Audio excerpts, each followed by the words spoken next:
Hello and good evening, everyone. I want to thank everyone for being here. My name's Kevin Jackson. I want to thank for the people watching at their homes tonight and joining us for this great celebration of 45 years of the Chicago Rehab Network.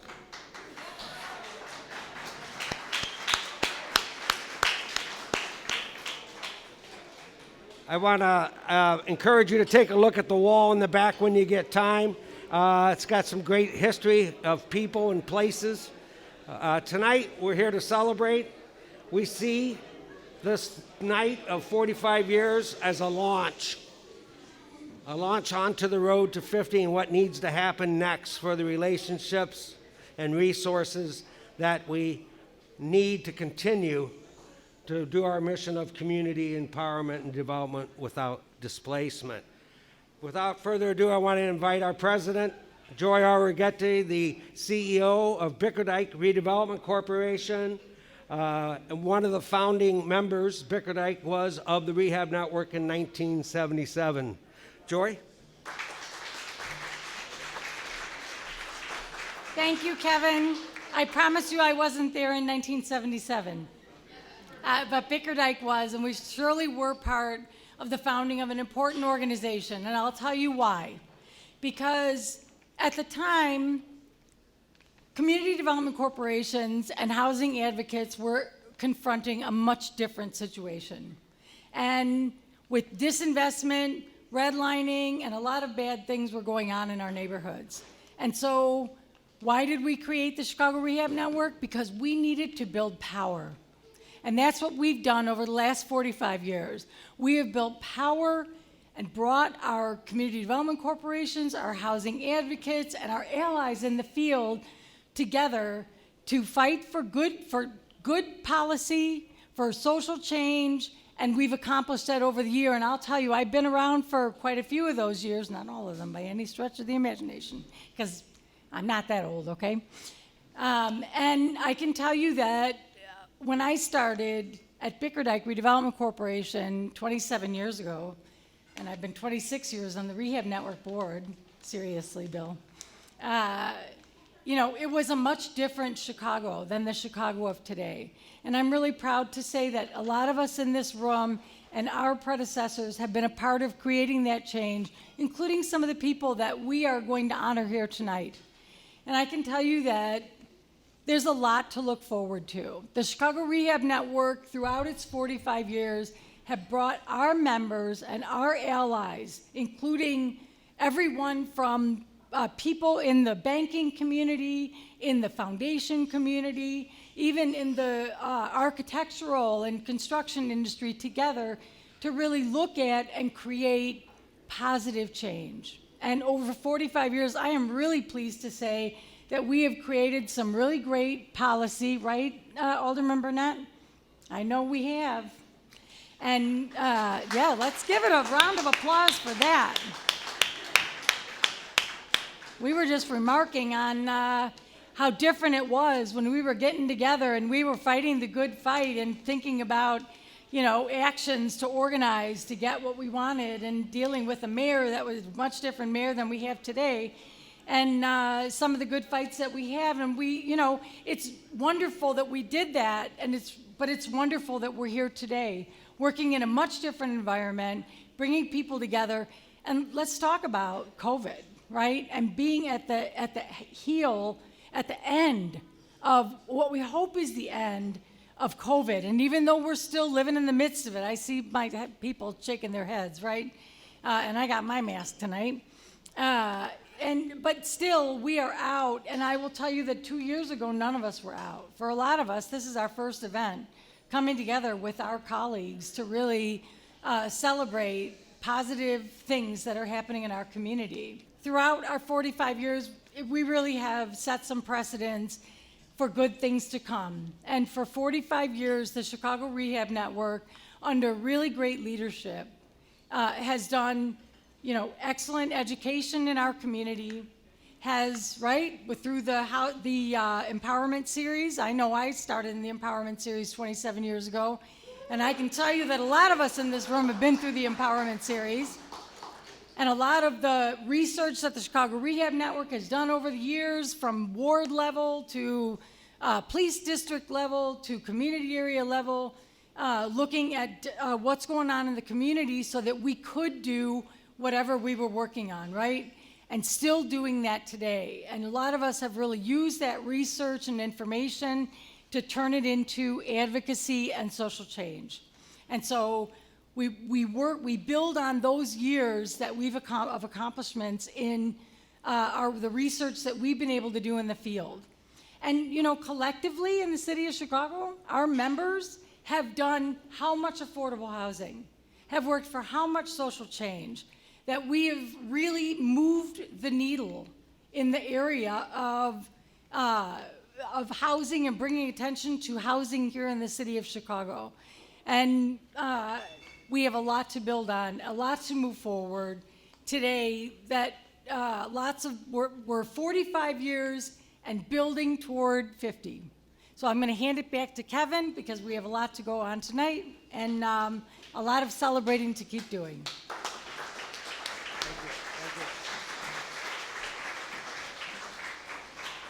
I want to just take a minute to acknowledge a couple folks here that deserve being acknowledged. I want to start with Commissioner Marisa Navarro is in the room. Great work. We appreciate your partnership. Dan Burke's in the room from HUD. He's been a long-standing partner.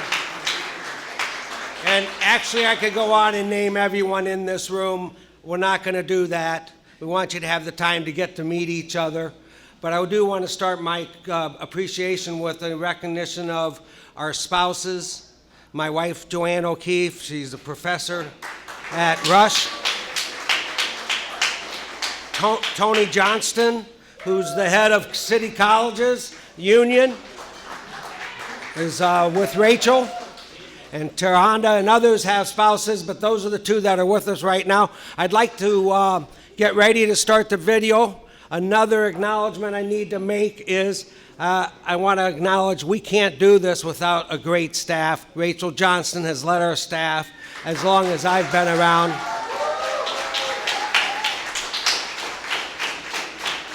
And we've been joined by Jennifer Flynn, backed by Rachel there. She's just been terrific in getting us the resources we need. We have Terhonda Hudson with us now. Priscilla Foster is with us. So one thing you might recognize, we're starting to grow, and that's a good feeling. And it's a good feeling to know. So with that, I want to thank the people that supported this evening. We were fortunate enough to raise over $175,000.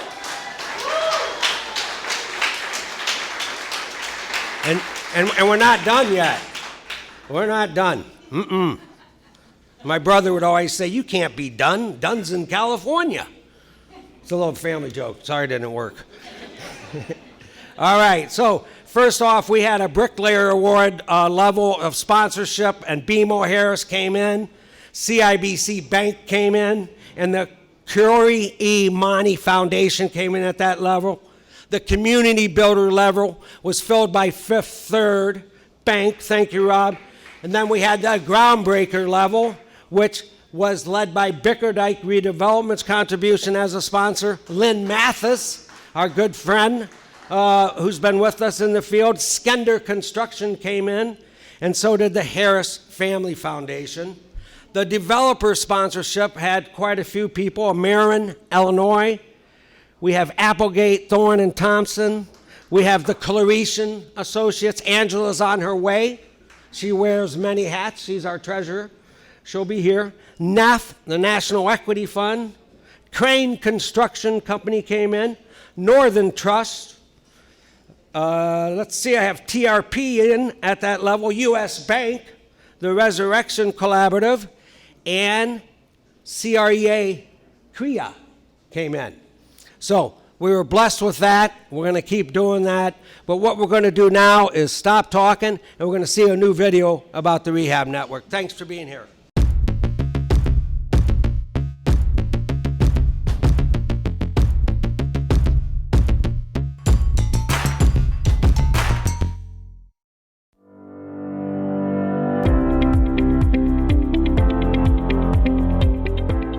The Chicago Rehab Network is propelled by an incredible history and people committed to changing others' lives in their neighborhoods. You know, my personal history with Chicago Rehab Network goes way back. They really set me on my path that I'm on today. History with the Chicago Rehab Network probably began in the same environment where Chicago had a major snowstorm that shut the city down. And they used well over $30 million of community development dollars, the very money and the only money to help low-income neighborhoods, to pay people to pretend that they were shoveling snow. When the Rehab Network started 45 years ago, everything was different in Chicago. There was still quite a bit of disinvestment. We were at the tail end of redlining before the Community Reinvestment Act. There was a lot of really addressing disinvestment, bad landlords, bad owners, a lot of ownership of multifamily buildings by people not in the neighborhoods that they're located in. It was a whole different level of how do we address these things. We're calling upon the City of Chicago to double the resources which they spend on affordable housing, which means half the funds are already there. Now, we have researched, which every other major city has done, to finance their housing initiatives. And we have a number of programs which Chicago underutilizes or never uses from the federal government. It was an organic experience of people who were living in communities, learning that we had to share information. You couldn't do it alone. We had to really come together. It's just kind of the historic promise of democratic processes and believing that together we can do things better. It's kind of a collective economics. Let's get together and make this happen. Chicago is 50 communities. I call them villages. But some of those villages were having a hard time. Those lakefront communities, Bickerdike, Woodlawn, Inglewood, and those were communities that were just being ravished, and the view was that the city was not attentive, and they weren't. And so the Chicago Rehab Network really stepped in the void of focusing on advocating policy to improve housing and community development in our community, as well as a more transparent process. A campaign that CRN was one of a good number of organizations that worked on was the inclusionary zoning or inclusionary housing. And in Chicago, that years of that work resulted in the Affordable Requirements Ordinance. And it was adopted by the City of Chicago after 7 years of an organizing campaign by CRN, by the Balanced Development Coalition, by the Metropolitan Tenants Organization, and a variety of organizations to get inclusionary zoning in the City of Chicago. A fundamental ingredient to neighborhood development is leadership. And we need that leadership coming out of community so that there's some accountability and work with other. The Chicago Rehab Network is so incredibly valuable to the affordable housing ecosystem in Illinois in so many ways that I actually don't know where to start. They are unapologetically champions for community development corporations that are place-based. And for years, they have been providing training to the staffs of those community development corporations through their Marquee Empowerment Series program, which essentially has fed the housing capacity to communities at the very grassroots level. There are these initiatives out here specifically to build capacity. There's some money out there, and this is a time to take advantage of that to kind of help grow people's capacity. The Chicago Rehab Network has been a treasure trove of data for the entire affordable housing ecosystem for the provision of additional resources from the government, foundations, the private sector, data that allows community development corporations and other housing developers to improve the strategies for production and preservation of affordable housing. And how could I forget the Affordable Housing Factbook, which I use and my team uses frequently. The question that we ask from a community development perspective is leadership for whom? Who's benefiting? And what we've known and what we see is it's very clear the white community has benefited significantly and extremely because of housing policies. I think in any government, there's an incredible importance to partnering with folks that are on the ground. with partners like Chicago Rehab Network, they've worked with us, for instance, on a program in South Shore where they've been going door to door in large condo co-op buildings, knocking on doors, helping aging homeowners to understand what would it take for you to actually stay in this building, for it to get the maintenance and upkeep it needs, and how can we help? And so together with them doing that work, with another partner, the Chicago Community Loan Fund, and some of our funds, we are able to take on a pilot that ensures that those buildings do not flip into something that the current tenants can't afford to stay. I am Angela Herlock. I'm the Chief Executive Officer for Clarice & Associates. We are a CDC, a Community Development Corporation, on the far southeast side of Chicago, bordering Indiana. Clarice & Associates has had a long-standing relationship with Chicago Rehab Network. It spans 3 decades, pretty much almost since the beginning of CRN itself. Chicago Rehab Network has provided all types of trainings for practitioners. And so that has been traditional trainings through classes. We all have the same focus of affordable housing. And that may come if you're a developer, that could come if you're a housing counseling agency, that could come if you're a realtor, people who are definitely committed to making sure that there's affordable housing in every neighborhood throughout Chicago. My name is Tahi Zalalam. I'm co-director of the Natalie P. Voorhees Center for Neighborhood and Community Improvement. I became associated with the Chicago Rehab Network, I think, in the early 90s as a member organization, participated in their meetings, served on their board. Housing is the center of people's lives, their shelter, where they live. It defines them, it is their identity. What we are trying to do, those of us in the social justice, economic development, community development arena, is to help everyone appreciate that we are all connected through a chain, and a chain is only as strong as its weakest link. We all have to work to make that link stronger so that our chain is unbreakable and our region continues to thrive. Affordable housing is a right. It's about systems, trying to get those systems right. We're still struggling to get these right. Our housing system's got a long way to go. We need a cross-sectorial approach to get this done and to get it so that the city is thriving and there's an opportunity for people of any income. The income inequality has been devastating, and it's just been made so much more apparent through the COVID-19 and the ravages of race and challenges of how we've allowed ourselves to be divided. It's just really time that we're about repairing that. As we announced CRN at 45, it's a launch of what's possible. New beginnings, new relationships. Happy anniversary to affordable housing. Happy anniversary to development without displacement, which is something that Chicago Rehab Network monikered. I would say let's keep working together so that families that have been housed since the inception of Chicago and the CRN can continue to stay housed. Let's keep working for the next 45 years of fair housing. The Rehab Network is 45 years strong today, and we are delighted, and we know that you'll be along for our road into the future and into addressing the community development needs of the city of Chicago.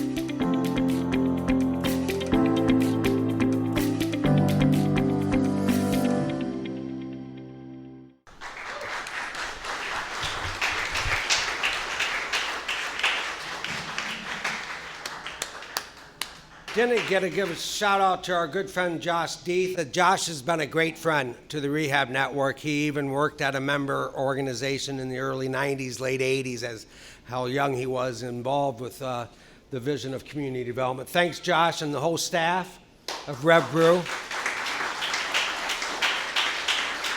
It's a wonderful, wonderful thing. I'd like to acknowledge I was remiss and didn't get CCLF as a sponsor in my roll call. Can't do it without. CCLF has just been a partner that we really cherish and treasure. Now, what I'd like to do is ask the board to come forward because I mentioned how important staff is. You can't succeed unless you have a strong board. Angela Herlock's here. Come on up, please. Pat Abrams, Bill Eager from POA. Angela, you saw us from Cluisha. Pat Abrams has been the founder of the Renaissance Collaborative. Reverend George Daniels with the First Congregational Church and the Interfaith Organizing Project. We heard from Wakota Reyes of the Resurrection Project. She wasn't able to join us. She's with her grandchildren. Gian Foreman is at a police board meeting as we speak, so he had to take care of that business. Maddie Butler has been ill, and we're wishing her well. She's been one of the founders of this work in community development for a long history, and the Butler family in Woodlawn is certainly well known. So with that, I am going to turn over the mic for our first awardee, and that first awardee, I believe, will be Miss Deborah Bennett.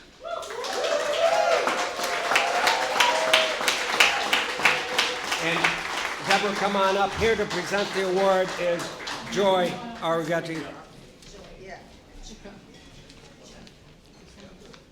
Well, I have a real privilege tonight because, as everybody knows, affordable housing cannot be done by any single person or any single organization. It takes a lot of partnerships, and those partnerships are multifold.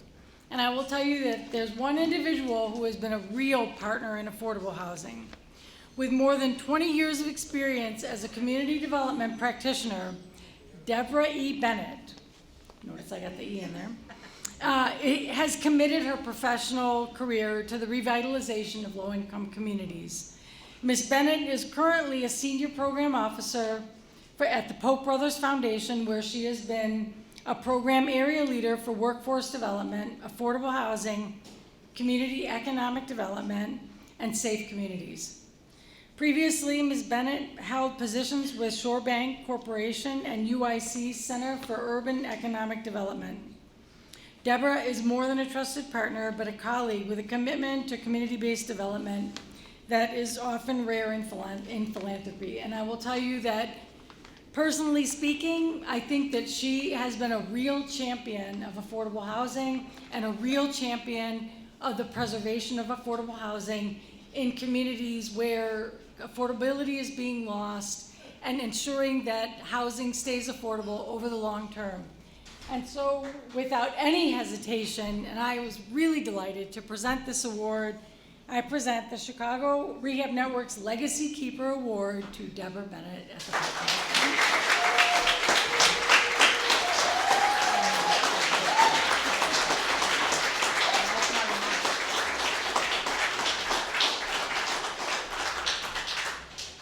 Thank you, Joy.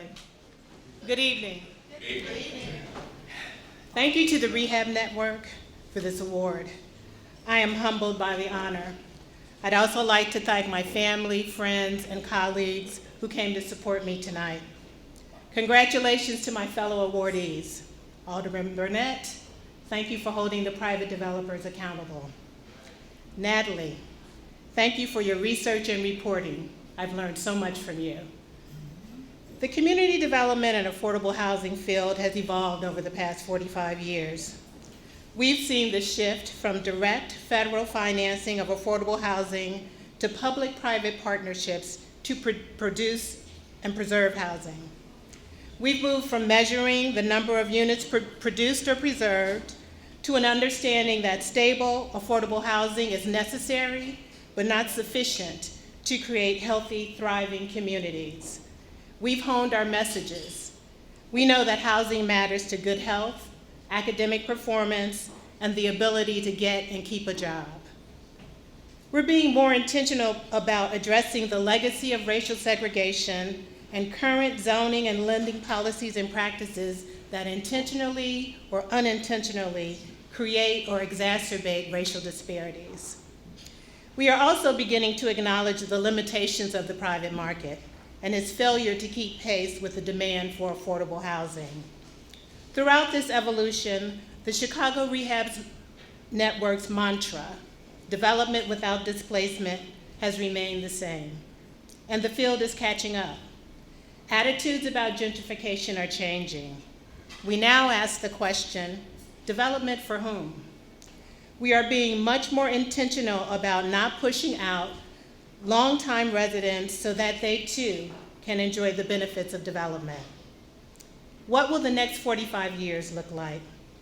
I was at a conference this week where a speaker implored attendees to not just fight against what we don't want, but to dream about what we want.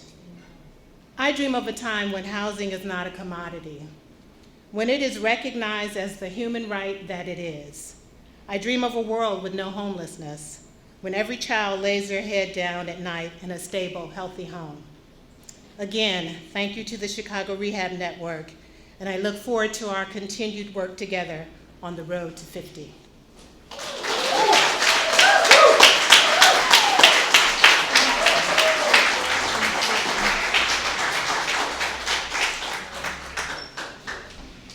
Our next award will be presented by none other than, I think he's famous, Reverend George Daniels.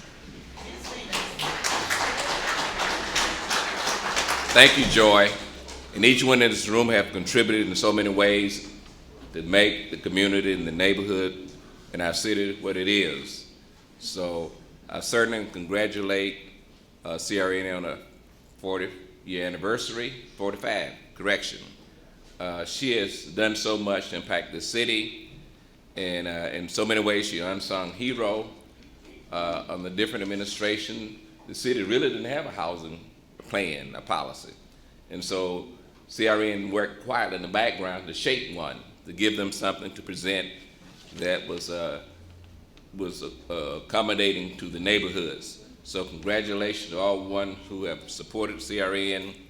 One of the earlier presidents, Raymond Winston, God bless you, Kevin, and all of you members. And so it is my honor and distinct pleasure to present Alderman Walter Burnett. Alderman Burnett grew up in Cabrini Green, a young man, and he lived the reality of need for public housing, not stacked housing. And so as a young fella, his dad took him, he was a precinct captain, so he took him around, and so he learned some things about politics in Chicago. Not only that, he and his wife were young Democrats for the city. And the former commissioner of Cook County Board, George W. Dunn, the longest service commissioner in the city of Chicago, served for 23 years. And he took Walter on his wings and groomed him and encouraged him. And so he thought much of him. He even came to where Walter worshiped, First Baptist Congregation Church. Several times Judge Dunn came there. And so Walter decided to wet his feet in politics in a more demonstrative way. So in 1995, he ran and successfully became Alderman of the 27th Ward. And since that time, he has successfully served. He has been a strong advocate for housing. When some people zigged, he didn't. He stood firm. And so we thank him for the role he has played. And I think in his journey, Walter's learned it's more important to have something in your heart than have it in your head. Because if it's in your head, it may vacillate, it may evaporate. But if it's in his heart, it's with you, and it can't. You have to live with it. And certainly, he has been a friend for public housing throughout the course of the years. He serves in a complex neighborhood. He lives in this neighborhood, go from Lakefront back to the west of Pulaski. He served those who have a plenty, and he served those who have less. But at the same time, he tried to bring balance. He served people with dignity. He doesn't condescend. And you know that the effort that he makes impact the lives of people in a meaningful way. And so I'm proud to say that Walter's a member of my congregation. He's one of my deacons. And so I thank God for that. But more important, he is a human advocate. He loves people. And so at this time, I present none other than Walter Burnett, the Alderman of the 27th Ward of Chicago.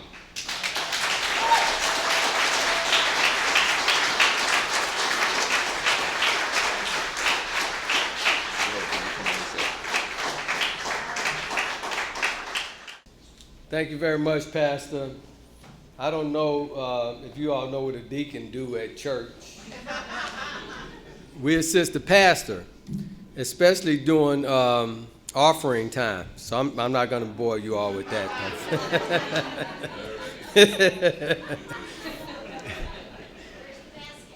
Where's the basket? Well, give to the Rehab Network if you feel like it. First of all, I want to give honor to God. Thank Him for the opportunity to be here. I've been blessed to have lived an interesting life, been through a lot. I was just at the opening of the SRO for kids, what is children's? I got so many of these things in my ward. I was at the ribbon cutting for, was it Children's Place? I think it was Children's Place on Lake Street.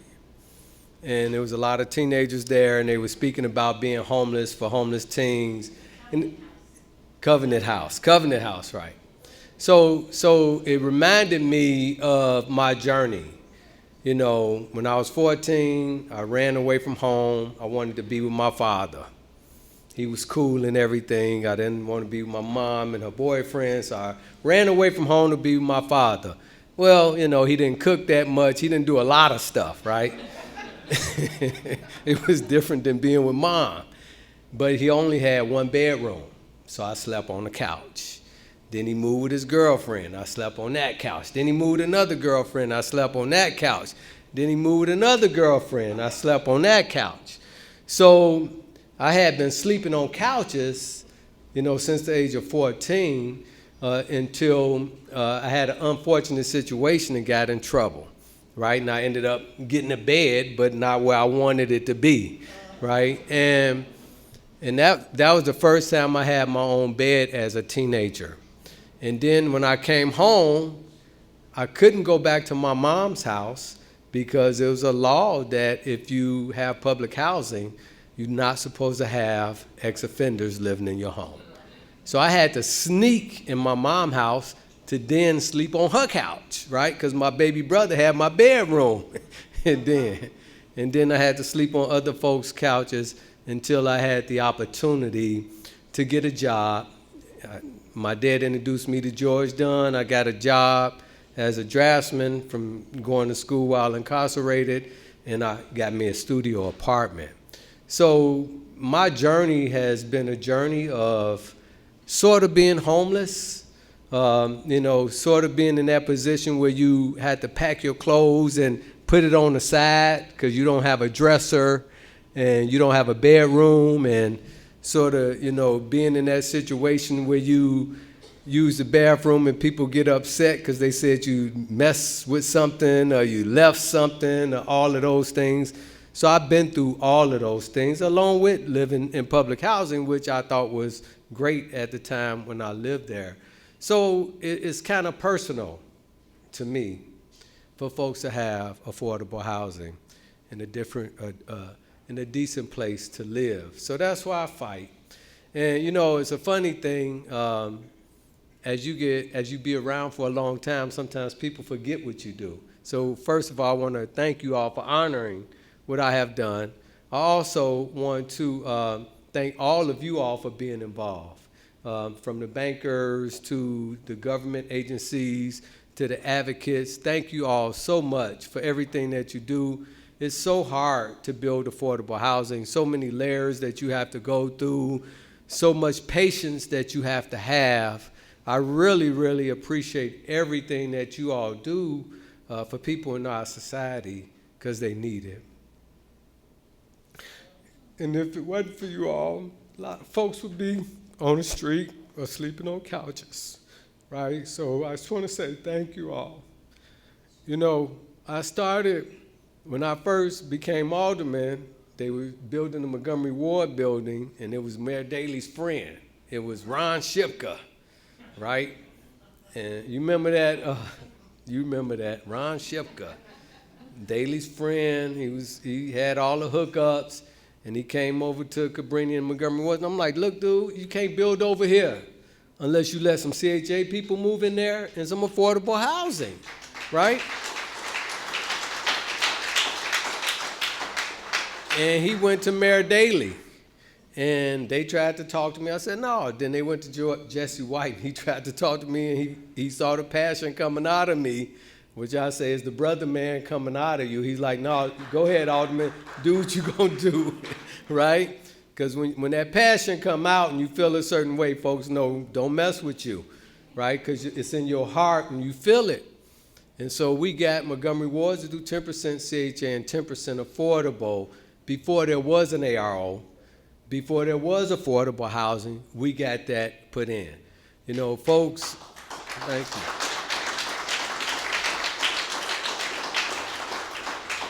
you. And we did it all around that community. Matter of fact, a lot of folks don't know we have more CHA in private developments than what CHA have in their own developments are being built in that community, quiet as it's kept. And I got to the point where the city lawyers started getting on my case and saying, you know, you can't be doing this. That's not our policy. So then we started fighting for the ARO. While we was fighting for the ARO, I got a couple of other developers to do the same thing. New City. A lot of folks don't know Atrium Village didn't have an affordable housing policy. We made them do 20% affordable housing, and I get accused of not allowing them to get out of affordable housing, but there was no affordable housing policy on both of those things. We pushed that. And I like to say, just like with all of you all, we have to stand up to push for policy to change, right? And we do that by pushing the envelope. And when you push the envelope, it becomes a regular thing. Now we have 20% affordable housing all over the city of Chicago. We fought Mayor Daley and got 10% affordable housing. I thought I was going to get knocked off messing with Mayor Daley. But we fought to get 10% affordable housing. Now we up to 20% affordable housing. Now it's a normal thing. Now I'm in meetings with the new young aldermen, and they like, 20% is nothing. You all didn't do nothing, right? Which is so funny. They don't know what we went through to get where we were. But they like, 20% is nothing, it's not enough. You know, and I just sit there and I'm like, man, this is great, you know, and now every new administration that come in wants to do more. And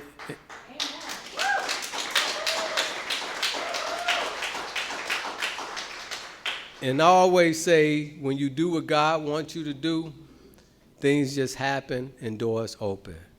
I'm very honored to get this award from you all. I'm very honored to be getting an award with the other honorees. I appreciate everything that you all do. You are two strong sisters with big voices and financially help a lot of people, and it's very important. Everybody in this room, everything that you all do for affordable housing is very, very important. Thank you.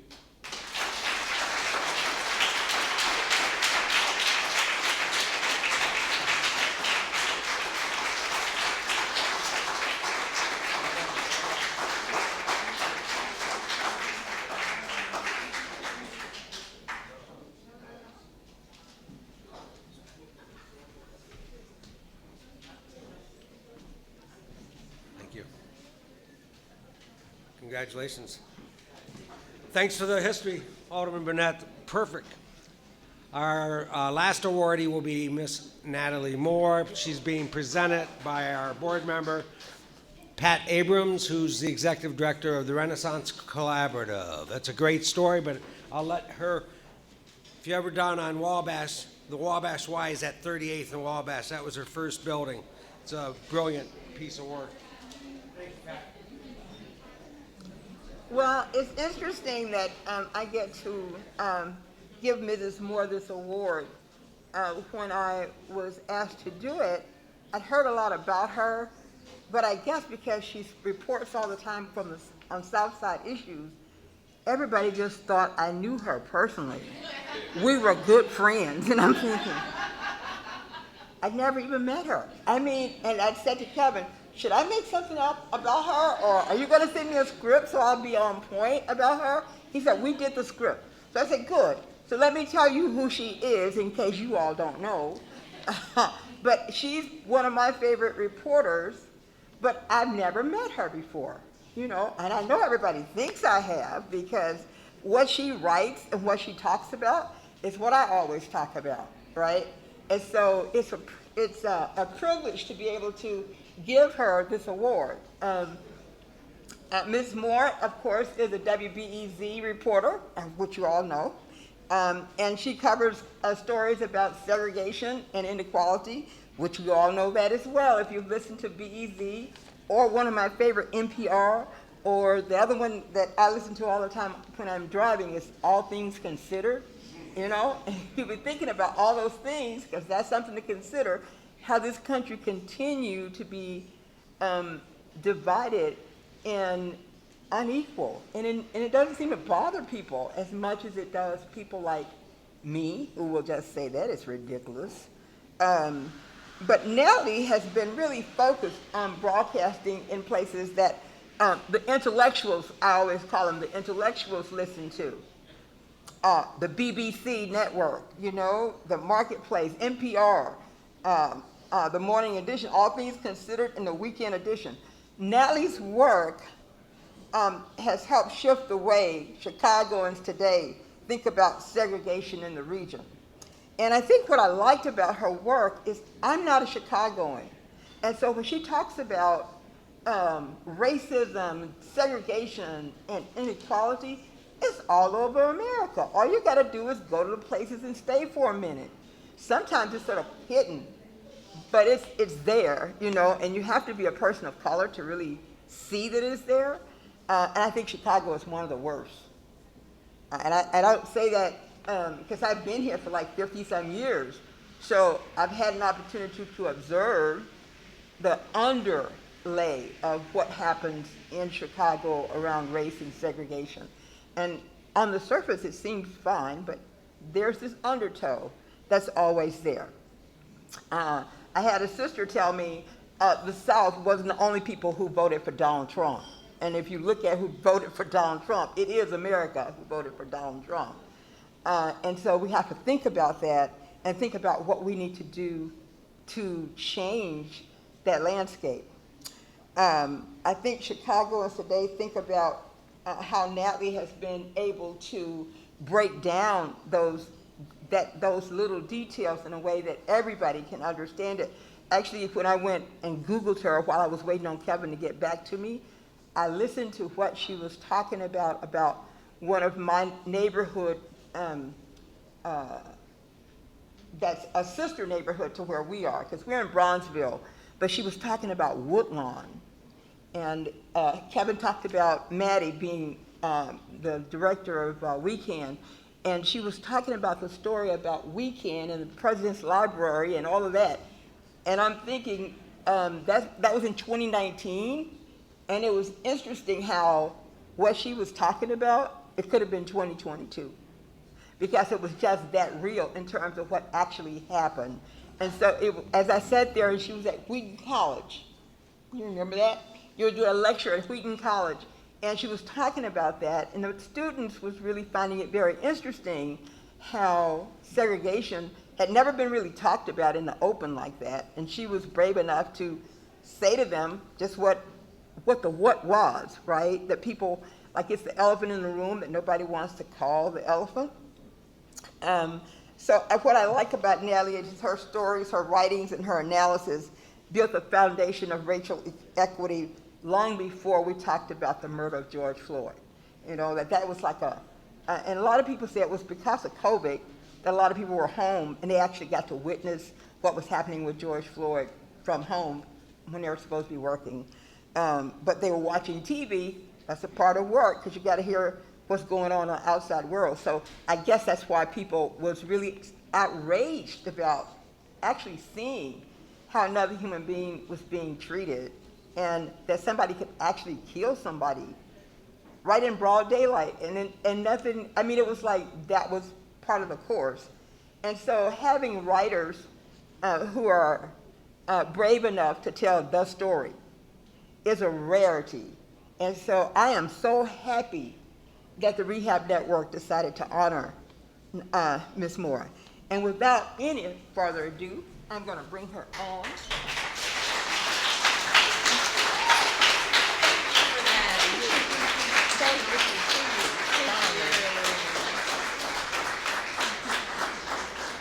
So I want to give her this award on behalf of the Chicago Rehab Network. They couldn't have picked a better honoree. Thank you. Really.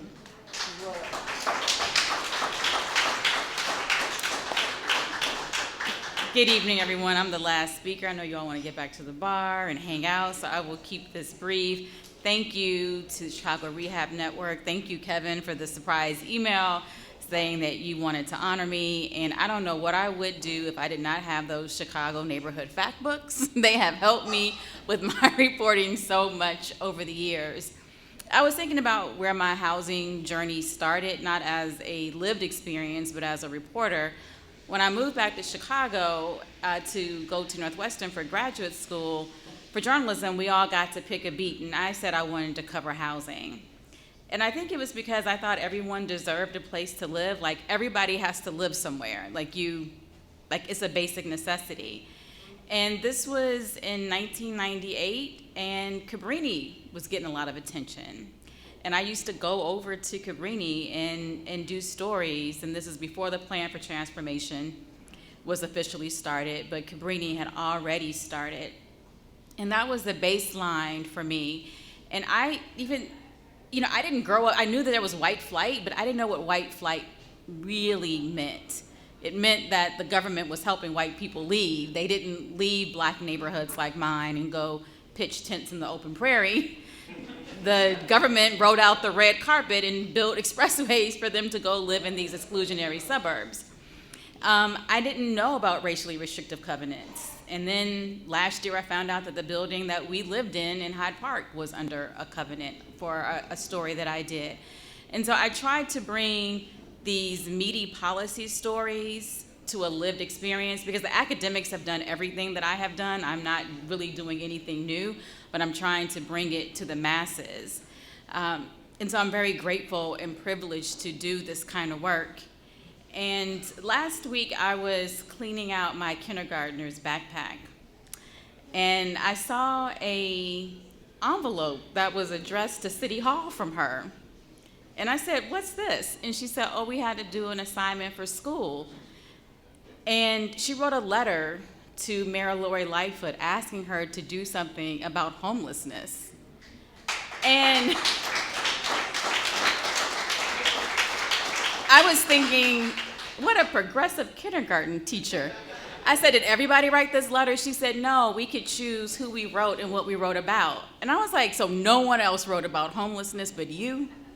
And she said, "No, this is what I chose." So my husband, who's here filming, thank you, is also passionate about affordable housing. So I'm gonna take credit for her homework. We're gonna take credit for her homework assignment. She didn't mail it yet, and I just wanted, I kind of teared up, and I think I'm just gonna keep it in my notebook. Maybe I'll put it on the gram or something for people to see, but I was like, are we doing the work with her and not even understanding, or is she just observing, being a child, like she just a child of the city and seeing things on her own? So yeah, again, thank you for honoring me tonight. Thank you to the other honorees, and let's keep socializing. Thank you.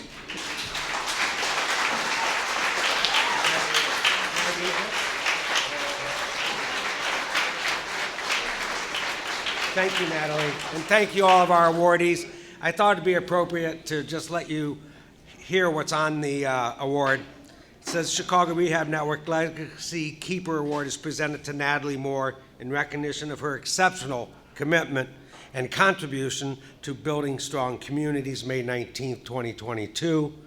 And on the side, it's got a faded mural of our training, people in hard hats, and one of Chicago's famous murals. And on the side is a little statement by someone we have in our office for a long time listened to, and it's by Margaret Mead. And I quote, "Never doubt," she says, "never doubt that a small group of thoughtful, committed citizens can change the world. Indeed, it is the only thing that ever has." There's one more thing that I forgot to add. When I was driving here, something came over me, and I want to dedicate this award to the late Janet Smith, who I know many of you all know.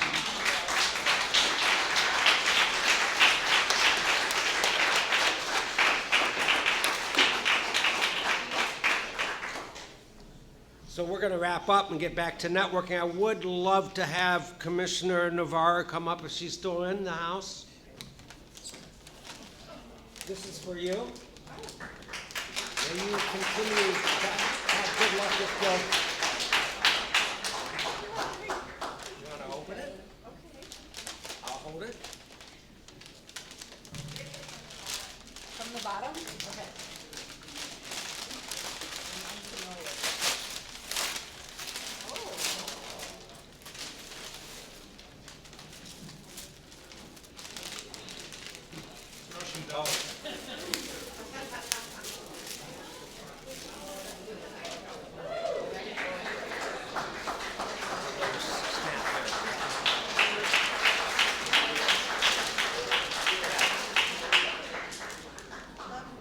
Thank you so much.